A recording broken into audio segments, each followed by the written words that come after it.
In the mountains, the best shampoo isn't bought. It's harvested directly from the riverbanks. This is Dendrobium. After a fresh harvest, every stalk is hand-washed in the running river to strip away the debris.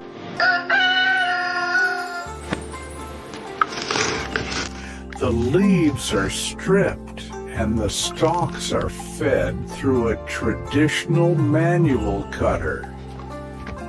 The stalks are pounded in a stone mortar until they're a fibrous pulp. This concentrated juice is mixed with a powdered herbal base. It's kneaded by hand until it reaches a perfect. The dough is rolled into spheres and placed into a mechanical press. With one firm strike, it's transformed into a solid, uniform bar.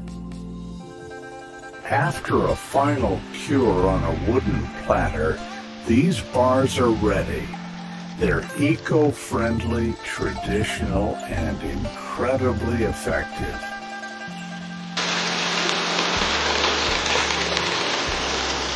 Would you swap your bottled shampoo for a handmade bar of green gold?